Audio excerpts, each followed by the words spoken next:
आदि गंगा माता गोमती के श्री चरणों में कोटि कोटि प्रणाम। 88,000 ऋषियों की पावन तपोभूमि को कोटि कोटि। सतयुग तीर्थ की इस पावन धरा पर आध्यात्मिक सत्संग सभा में परम पूज्य दादा गुरुजी महाराज के पावन पुण्य भंडारे के शुभ अवसर पर आए हुए मेरे गुरु भाई बहनों, माताओं, बड़े बुजुर्गों, बच्चे और बच्चियों, आप सभी को सादर सत्यों जय गुरु। आज हम आप सब परम पूज्य दादा गुरुजी महाराज के 75वें भंडारे के शुभ अवसर पर सतयुग तीर्थ की पावन धरा पर इस आध्यात्मिक सत्संग सभा में आए हुए हैं।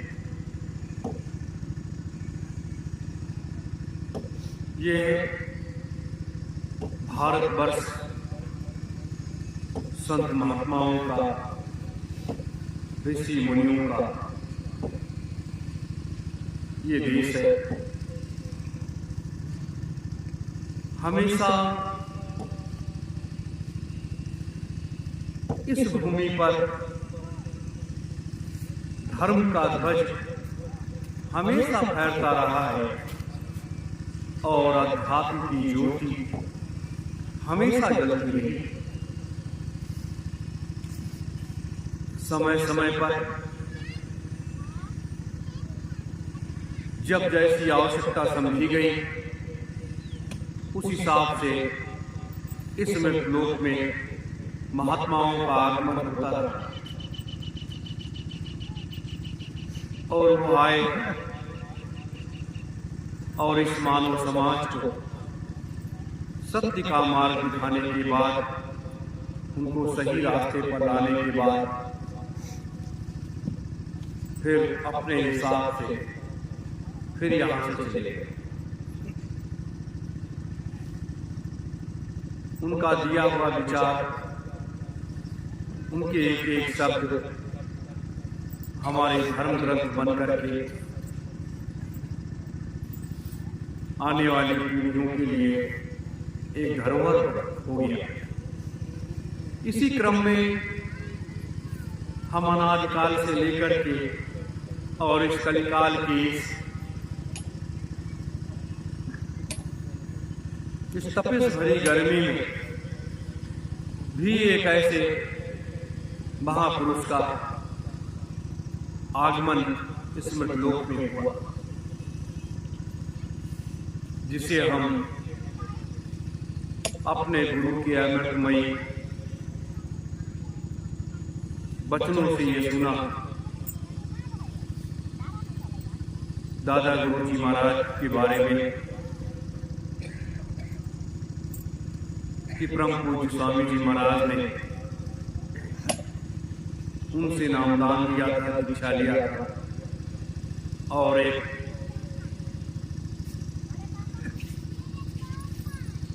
उस सत्य के मार्ग की तलाश की तरफ आगे बढ़े। तो गुरु और शिष्य की मर्यादा को ऐसे ही महापुरुष उसको कायम रखते हैं, जो ऐसे महापुरुषों के सानिध्य में जाते हैं और जब उनसे उनके रूहानी सत्संग को सुनते हैं और उनसे नाम दान ले लेते हैं और उस नाम रूपी दान को अपने अंतर में आत्मसात कर लेते हैं, तब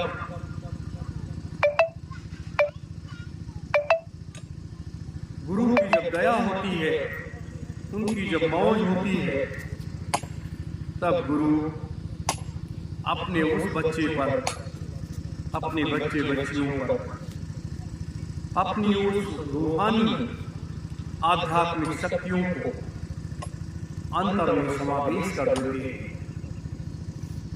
और वह उन शक्तियों के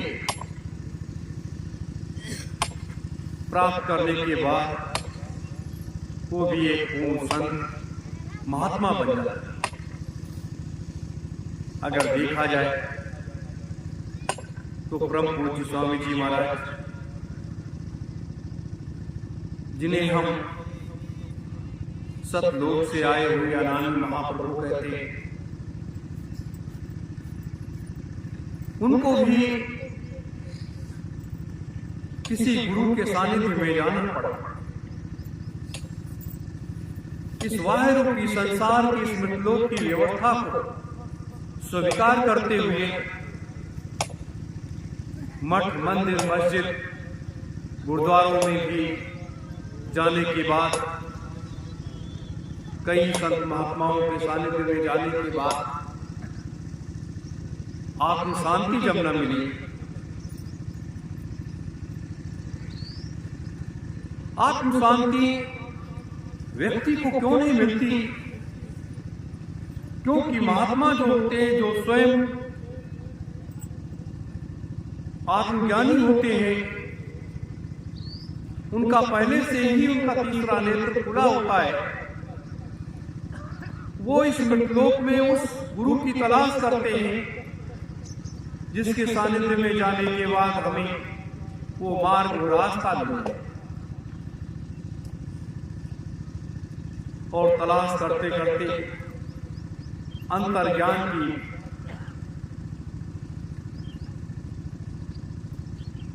परिपक्वता को दर्शाते हुए उन्होंने दादा गुरु का सानिध्य प्राप्त कर लिया। और गुरु, क्यों ना आप ब्रह्म हो, लेकिन गुरु जब आपको तपाता है तो आप में निखार लेकर के आता है,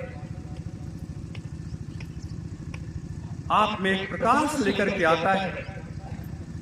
गुरु ये जानता है कि ये ब्रह्म सत्ता है, उसके बाद भी गुरु अपने कसौटी पर उसे कसता है, क्योंकि ये मृतलोक,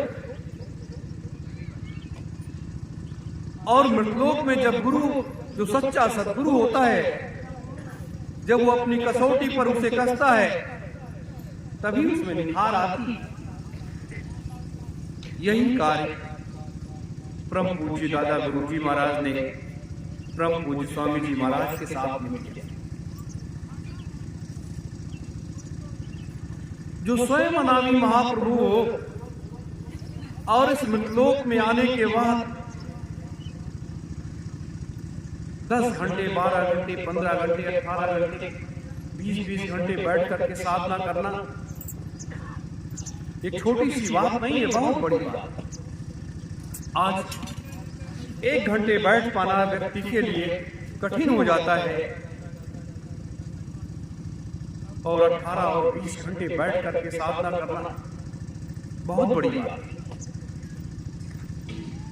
क्योंकि ये रोम जो है हमारे शरीर में, जितने भी रोम हैं, रोए हैं, जब उतनी शक्तियां, जिसे हम अपने सनातन में कहा गया कि 33 करोड़ देवी देवता हैं,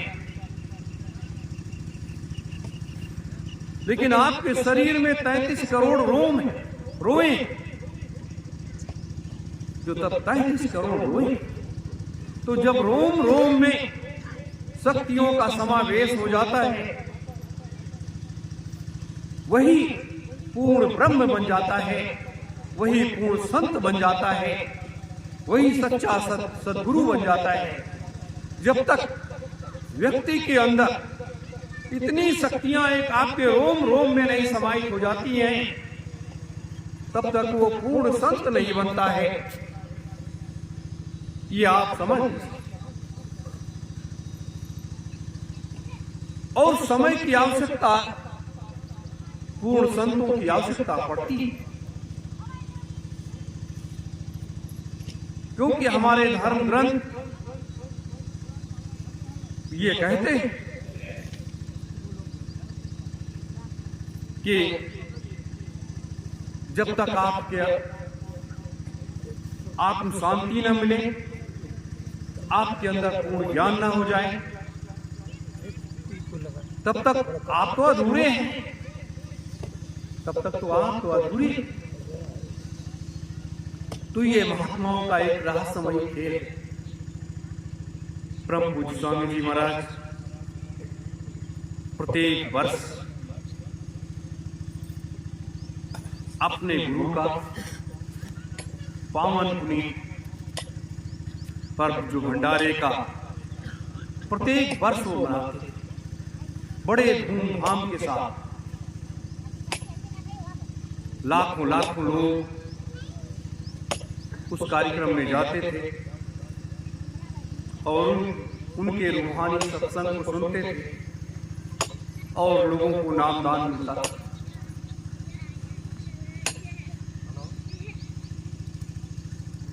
ये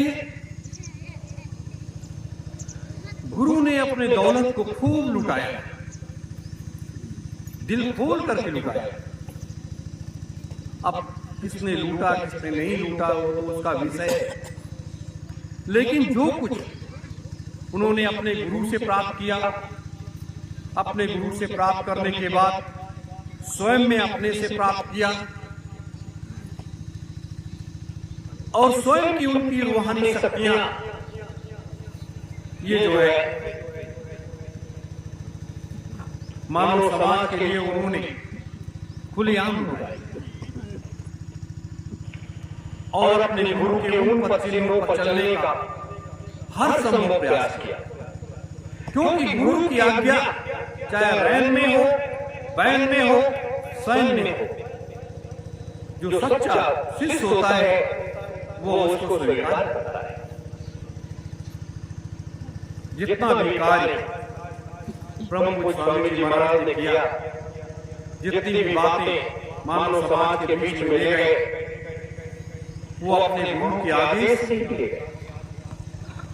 अपने गुरु की आज्ञा उन्होंने सिरोधार्य किया और उस कार्य को आगे बढ़ाया। तो ये आज पूरे देश में या विदेशों में जहां भी स्वामी जी महाराज के मानने वाले उनके बच्चे और बच्चियां हैं, सब लोग जैसे भी है, लोग अपने अपने हिसाब से लोग उसको मनाते हैं, याद करते हैं, प्रार्थना करते हैं, आरती करते हैं, प्रसाद बांटते हैं और अपने गुरु को और अपने गुरु के गुरु को याद करते हैं। जैसे अपना जय गुरुदेव धर्म प्रचारक संस्था जो मथुरा से कभी संचालित होता था, प्रभु स्वामी जी महाराज के नेतृत्व में संचालित होता था, कितना बड़े धूमधाम के साथ वह पर्व मनाया जाता था। लेकिन आज भी वहां जो भी लोग वहां पे हैं, वो लोग भी उसी क्रम को आगे बढ़ा रहे हैं, बड़े धूमधाम के साथ उसको मना रहे हैं। लेकिन फर्क है, एक गुरु का सानिध्य जो होता है, गुरु का सानिध्य जो होता है उसमें अंतर का भाव होता है, और जब गुरु का सानिध्य नहीं होता है, गुरु की साया नहीं होती है, तो अंतर का भाव नहीं होता है। और जब अंतर का भाव टूट जाता है तो वो सारी चीजें खत्म हो जाती हैं। लाखों लाखों लोग आश्रम मथुरा आश्रम पर जाकर के लोग वहां मत्था टेकते, प्रसाद चढ़ाते होंगे, क्रम तो ही जो भी वहां के जिम्मेदार लोग होंगे अपने आध्यात्मिक सत्संग से लोगों को प्रोत्साहित करते होंगे। लेकिन सबसे बड़ी बात क्या है, जैसे हमारी आपकी जीवन की एक धारा है, वैसे गुरु का एक रूहानी सत्संग की एक धारा है। और उस धारा में लोगों को वहां ले जाना, ये सबसे बड़ी बात है।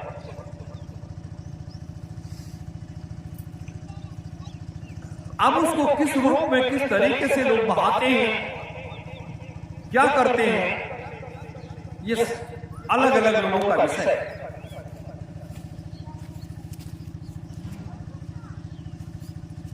जैसे भगवान श्री राम के दो गुरु थे, वशिष्ठ और विश्वामित्र। दोनों गुरु की दो धाराएं थी। एक आध्यात्मिक गुरु थे और एक राजनीतिक गुरु थे, लेकिन दोनों गुरु का लक्ष्य जो है वो एक था, और उस एक रूपी लक्ष्य को, गुरु के महान संकल्पों को पूरा करने के लिए राम को 14 वर्ष जंगलों की खाक छाननी पड़ी। ये तो एक माध्यम था, उनके माता पिता, लेकिन गुरु का आदेश सबसे पहले उनको था। तो गुरु की आज्ञा ही क्या किया उन्होंने? असुरों का सफाया कर दिया। अपने प्रभु स्वामी जी महाराज ने क्या किया? 60 वर्षों तक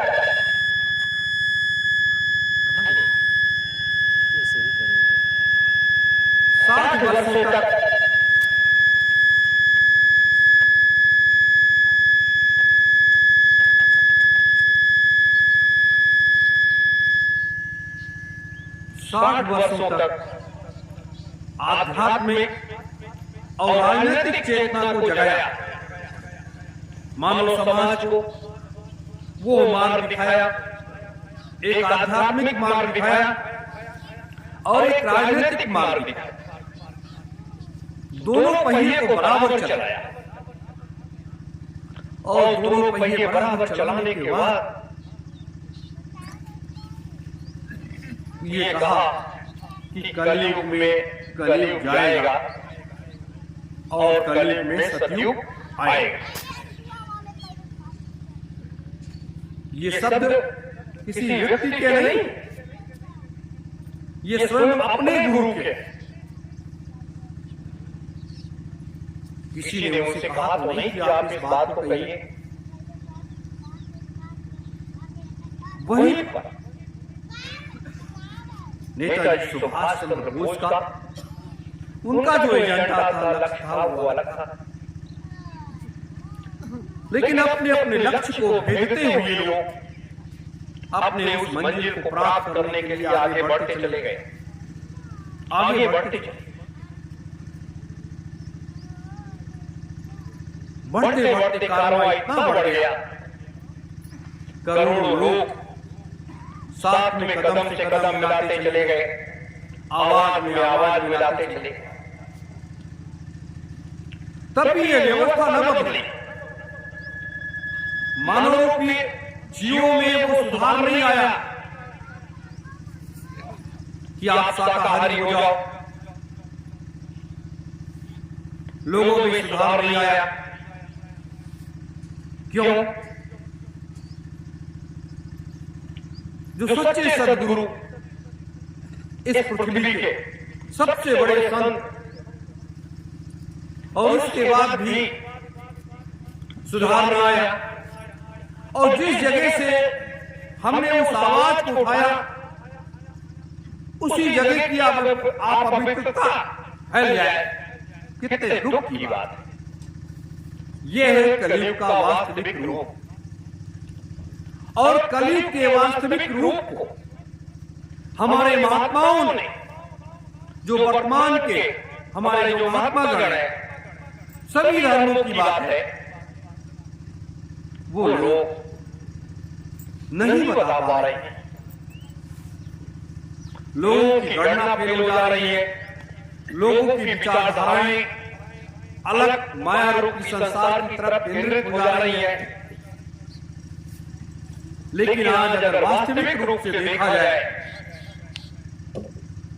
तो इस मृतलोक को बचाने के लिए वायु रूपी संत महात्माओं में, किसी भी धर्म में, किसी भी पंथ, किसी मत मतांतर में कोई नहीं।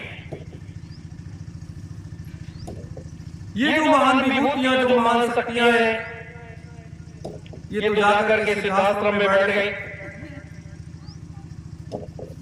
और सिद्धाश्रम में बैठ करके वहां से अपने कार्यों का जो भी संचालन है वो अपना कर रहे हैं। लेकिन आज हमें आपको एक बात सोचना पड़ेगा कि इतने बड़े महान संकल्प को लेकर के चलना आसान नहीं है, कठिन है, लेकिन चलने वाले व्यक्ति के लिए बहुत आसान है। जो व्यक्ति उस रास्ते पर चलता है वो बड़ी आसानी के साथ उस पर चलता चला जाता है, क्योंकि उसे अपने लक्ष्य को मालूम है कि हमें कहां जाकर के रुकना है, और वो व्यक्ति वहां जाकर के रुक जाता है, उसका कार्य पूरा हो जाता है। समय का कालचक्र इस तरीके से होता है। लेकिन आप सोचिए, जब परम पूज्य स्वामी जी महाराज दादा गुरु जी के सानिध्य में गए होंगे, वो समय कैसा रहा होगा। उनके घर पे रह करके साधन भजन करना, सारी चीजें करना कैसा रहा होगा। और फिर दादा गुरु जी महाराज के जाने के बाद फिर अलग हगम का रास्ता तैयार करना, फिर वो रास्ता कैसा रहा होगा। और वर्तमान में 2012 में जो रास्ता बना वो रास्ता कैसा रहा होगा। यही है इस मृतलोक का, कलयुग का वह रूप जिसको, उस रूप को व्यक्ति देख तो नहीं सकता है, लेकिन उसका अनुभव कर सकता है। तो ये ऐसे समय के सच्चे सद्गुरु महात्मा क्यों दूर आकर के सिद्धाश्रम ज्ञानगंज में बैठ गए। कोई गुफाओं में जाकर के बैठ गया, कोई पहाड़ों पर, कोई जंगलों में, कोई कहीं चला गया, कोई कहीं चला गया। इसलिए वो जाकर के बैठ गए कि कलयुग की तपिश बहुत गर्म है। कलयुग अपने को जिस खेल के तहत नचाएगा, लोग नाचेंगे, और जब लोग नाचेंगे, मनुष्य रूपी जीवात्माओं पर धर्म और अध्यात्म का प्रभाव नहीं होगा। मनुष्य रूपी जीवात्माएं उसी हिसाब से चलेंगी, आगे बढ़ेंगी। तो इसलिए दूर जाकर के बैठ गए और बैठ करके उस तमाशे को देखने लगे जो देश और दुनिया में होने जा रहा है या हो रहा है। उसको देखने लगे और देखते देखते एक रास्ता आगे निकल आया। देखते देखते आगे एक रास्ता निकल आया। परम पूज्य महान संत सम्राट जी ने कहा था कि जब हर व्यक्ति अशांत हो जाएगा, हर व्यक्ति जब अशांत हो जाएगा, तो कलयुग जो है उसका पूर्ण रूप से उसका राज्य ये समझ लो कि स्थापित हो गया। तो आज क्या है, पूरे संसार में हर व्यक्ति अशांत है। कोई ऐसा व्यक्ति नहीं है जो कि शांत हो। हर व्यक्ति अशांत, कोई परिवार को लेकर के, कोई समाज को लेकर के, कोई देश को लेकर के, कोई धन को लेकर के, कोई किसी को लेकर के, हर व्यक्ति अशांत। आत्म शांति किसी भी व्यक्ति के अंदर पूरे संसार में नहीं है, चाहे वो साधु महात्मा हो, चाहे वो बैरागी हो, चाहे वो फकीर हो, औलिया हो, कोई भी। क्यों अशांत है? उसका कारण कि जिनको ये बड़ी जिम्मेदारियां दी गई थी, उन लोगों ने उन जिम्मेदारियों को निभाया नहीं। आज जैसे हम आप सब सतयुग तीर्थ की इस पावन धरा पर बैठे हैं, क्यों बैठे हैं? कि हम वहां चलेंगे, वहां एक आध्यात्मिक सत्संग सुनने को मिलेगा, ज्ञान रूपी गंगा में गोते लगाने को मिलेगा और तमाम नई जानकारियां भी मिलेगी। इसलिए आप लोग अपना कीमती समय अपने परिवार से निकाल करके, अपना पैसा भी खर्च करके इस सतयुग तीर्थ की पावन धारा पर आप सब आए। और ये सतयुग की पावन धारा, ये सतयुग तीर्थ, ये इस मृतलोक की सबसे पवित्र स्थली तो है। ये मृतलोक की सबसे पवित्र स्थली है, जहां हम आप सब लोग बैठे हैं। और आपको बताएं, वर्तमान में जो कुछ घटित होने जा रहा है, वो एक ऐसा परिदृश्य देश और दुनिया के सामने आएगा कि पूरी दुनिया त्राहि त्राहि करोगे, चिल्लाएगी, रोएगी, लेकिन तब भी उसे कहीं शांति नहीं मिलेगी। क्योंकि महापुरुषों का आगमन जब तक नहीं होता है, तब तक अशांति ही अशांति फैलती चली जाएगी। और इस अशांति को शांत कर पाने में इस मृतलोक में कोई भी सक्षम नहीं है, क्योंकि दोनों का द्वंद्वात्मक युद्ध हो रहा है। कलयुग और सतयुग का द्वंद्वात्मक युद्ध है। द्वंद्वात्मक युद्ध यह है कि हम आप सब सतयुग लाने की बात कर रहे हैं और कलयुग जाने की बात नहीं कर रहे। वो कहता है कि ये तो मेरा राज्य है, मैं जब तक चाहूंगा, जब तक यहाँ रहूंगा। जब मैं कमजोर पर जाऊंगा तभी तो आप मुझे पछाड़ पाओगे, तभी तो मैं जाऊंगा, उसके पहले मैं जाने वाला नहीं हूं। ये बड़ा विचित्र खेल है, बहुत बड़ा विचित्र खेल है। तो कलयुग का एक नया रूप आने वाले समय में जो सामने आएगा, अभी आप लोगों ने सुना भी होगा कि 22 तारीख को, 22 जनवरी को अपने देश के प्रधानमंत्री जी भगवान श्री राम के जन्म भूमि का जो वहां मंदिर बन रहा है, उसका उद्घाटन करने के लिए जा रहे हैं। यह देश के या दुनिया के सनातन हिंदू धर्म के लोगों के गर्व की बात है कि भगवान श्री राम के जन्मभूमि पर पुनः वहां मंदिर बन करके तैयार हो रहा है। और ये सनातन की एक पीढ़ी। लेकिन जिस तिथि में भले बड़े बड़े ज्योतिषियों ने इस तिथि को निकाला है, लेकिन अपने देश के प्रधानमंत्री के हाथ में एक ऐसी रेखा एल के तरीके से, जैसे अंग्रेजी का एल होता है, एल के तरीके से उनके हाथ में एक ऐसी रेखा है कि जिस दिन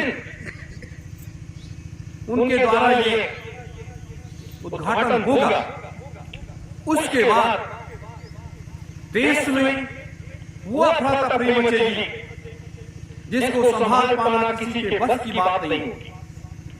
भारत बस एक महाविनाश की तरफ आगे बढ़ेगा। इसलिए अपने यहां संत महात्माओं ने पहले से मैदान को खाली कर दिया। इसलिए खाली कर दिया कि नहीं, समय के पहले क्योंकि मनुष्य रूपी जीवात्माओं ने उसको नहीं किया, समझा नहीं, हर संभव प्रयास किया बचाने का कि भाई अब भी मान जाओ, अब भी मान जाओ, अब भी मान जाओ, अब भी मान जाओ। लोग नहीं माने, अंदरवत उसी क्रम में चलते चले गए। हम आप आकर के यहां भी बैठ गए यहाँ बैठने के बाद चलो एक आध्यात्मिक सत्संग का कार्यक्रम, तो आध्यात्मिक सत्संग में आपको ज्ञान उत्पन्न हो सकता है। आप धर्म और अध्यात्म के बारे में जान सकते हैं, आत्मा और परमात्मा के बारे में जान सकते हैं, लेकिन आध्यात्मिक शक्ति के बारे में नहीं जान सकते, क्योंकि आपका तीसरा नेत्र खुला नहीं है। तो आप क्या जानोगे? तो ऐसी स्थिति में हमारा तो यही कहना है कि हमारे प्रधानमंत्री जी को मंदिर का उद्घाटन नहीं करना चाहिए। उनको किसी ऐसे वयोवृद्ध संत से उसका उद्घाटन कराना चाहिए, जिससे हमारे देश की रक्षा और सुरक्षा हो जाए। नहीं तो बड़ी भयानक स्थिति होगी, इतनी भयानक स्थिति होगी कि जिसकी कल्पना कोई नहीं कर सकता। लोग कहते हैं ऐसा कैसे, ऐसा कैसे? जैसे रावण और राम में क्या था? रावण में प्राणकांड विद्वान था, उससे बड़ा कोई विद्वान नहीं था। उससे बड़ा कोई अगर संत की परिभाषा में ले जाया जाए तो रावण से बड़ा भी संतों की श्रेणी में वो आते थे। लेकिन एक ही गलती जो उनके कई जन्मों के पापों को भी वो क्षमा हो सकता था, लेकिन एक ही गलती वो भारी पड़ती चली गई और अंत में उन स्थितियों से गुजर जाना पड़ा और स्वयं परमात्मा को इस मृतलोक में चले आना पड़ा और उस काम को कर डालना पड़ा। ये वास्तविक सत्य है। राजा जो होता है, राजा अहंकारी नहीं होना चाहिए। राजा बहुत शांत चित्त आत्मज्ञानी होना चाहिए। अगर राजा शांत चित्त और आत्मज्ञानी नहीं है तो उस देश का राज्य चल नहीं सकता है। उस देश का राजपाट सब चौपट हो जाता है। ये और जो राजा आत्मचित आत्मज्ञानी होता है, कभी उसका उस राज्य का वैभव कभी नष्ट नहीं होता और उस राज्य की व्यवस्था कभी दूसरे रास्ते पर नहीं जाती। ये पहली बात। ये मैंने इसलिए आज कहा कि ऐसे अवसर पर यह बड़ी विषम परिस्थितियां आकर के फंसी हुई है। हम आप सब भी मनुष्य के रूप में इस लोक में जन्म लेकर के सब लोग आए हो। हम आप सब ने मां के गर्भ से ही जन्म लिया है, तो माता का ऋण सबसे बड़ा ऋण होता है। इसीलिए अपने सनातन वैदिक धर्म में इस बात को कहा गया कि जैसे ये हमारा पंच भौतिक तत्वों से ये हाड़ मांस का शरीर बना हुआ है, उसी तरीके से हमारी जो माताएं हैं, एक तो जन्म देने वाली माता हो गई, एक ये पृथ्वी माता हो गई, एक गौ माता हो गई, इस देश को भी मां की संज्ञा दिया गया, एक भारत माता हो गई और एक गंगा माता हो गई। तो ये 5 माताओं का ऋण उतार पाना कितना कठिन काम है। जैसे ये पंच भौतिक तत्वों से हमारा ये शरीर बना है, वैसे 5 माताएं हमारे इस शरीर के अभिन्न अंग हैं। 5 माताएं हमारे शरीर के अभिन्न अंग हैं। जन्म तो एक मां के गर्भ से हुआ, लेकिन लालन पालन देख रेख सारी व्यवस्था सब कुछ हमारी 5 माताओं ने मिलकर के किया। तो 5 माताओं का ऋण किसी के बस की बात है कि जो उतार सकता है? नहीं। लेकिन उसी में से कोई ऐसा व्यक्ति निकलता है, ऐसा बेटा निकलता है जो अपने मां के ऋण को भी उतार भी देता है और उसके बाद जो काला बादल छाया होता है, उस बादल को भी वो सफेदी में बदल देता है। ये क्रम हमेशा इस लोक में होता चला आया है और आज भी आगे होता चला जाएगा। आगे आज भी होता चला जाएगा। आज हमें आपको सबसे बड़ी सुखद बात यह है कि अपने गुरुदेव पहली बार वहां पर मथुरा आश्रम पर नहीं गए। अपने सिद्धाश्रम में बैठ करके अपने ध्यान की उस पराकाष्ठा में अपने कामों में तल्लीन रहे, क्योंकि गुरु की आज्ञा को पहले से ही प्राप्त कर लेने के बाद वो अपने लक्ष्य पर सीधा निशाना बनाए हुए हैं और उस निशाने को बना करके वो आगे बढ़ते चले जाने की बात कि लक्ष्य पर है। लेकिन ये लक्ष्य हमारा आपका, हम आप जैसे लोग उस लक्ष्य को नहीं भेज सकते। उस लक्ष्य को भेजने के लिए बहुत सूरमई लोग उस रास्ते पर चलते, जिन्हें लोग दूसरे रूप में देखते। आज जरूरत बहुत चीजों की, ज्ञान की भी जरूरत है, भक्ति की भी जरूरत है और शक्ति की भी जरूरत है। इन तीनों चीजों की जरूरत है। जैसे मैंने प्रधानमंत्री जी के बारे में क्यों कहा, इसलिए कि एक योग्य व्यक्ति होते हुए भी अहम ही उनको दूसरे रास्ते की तरफ लेकर के जा रहा है और वह हम कितना बड़ा विनाश होगा उसका कारण एक बनेगा। अगर देश में अपार क्षति होती है, चाहे वो मनुष्य रूपी क्षति हो, चाहे धन की क्षति हो, चाहे जितनी भी क्षति हो, उसका कारण एक के ऊपर जाएगा। जैसे राम रावण के युद्ध में एक को दोष दिया गया कि रावण अगर हठी न होता तो उसका ये हस्त में नहीं होता और इतने लोग मारे नहीं जाते, दुर्योधन अगर हठी नहीं होता तो इतना बड़ा महायुद्ध नहीं होता और इतने लोग मारे नहीं जाते। तो उसी तरीके से उस समय तो चलो 50 करोड़ लोग मरे गए। ये जो हठ धर्म का है, ये जो कुछ है, ये तो कई करोड़ लोग मार दिए जाएंगे। भारत की 2 अरब की आबादी है और भारत की 2 अरब की आबादी में अगर 150 अरब मार दिए जाए क्या स्थिति आएगी? लोग कहेंगे परमात्मा को दोष देंगे, परमात्मा ने ये कर दिया।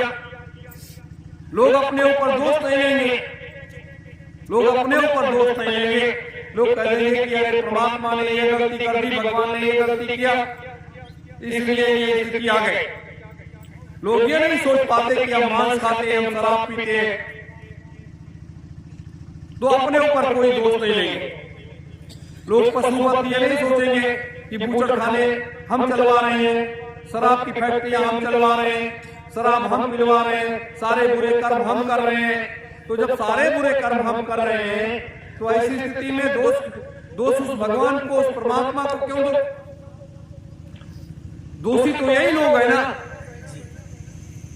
प्रभु स्वामी जी महाराज ने 60 वर्षों तक समझाया कि शाकाहारी हो जाओ, सदाचारी बन जाओ। कितने बड़े बड़े काफिले निकाले, क्या क्या किया, कितने संघर्ष किए, कितनी मेहनत किया, तब भी हमारे देश के राजनीतिक लोग स्वयं न शाकाहारी बने और न लोगों को शाकाहारी बनने दिए। स्वयं ये लोग न शराब छोड़े और न लोगों को शराब छुड़वाए। तो ये क्रम चलता चला गया।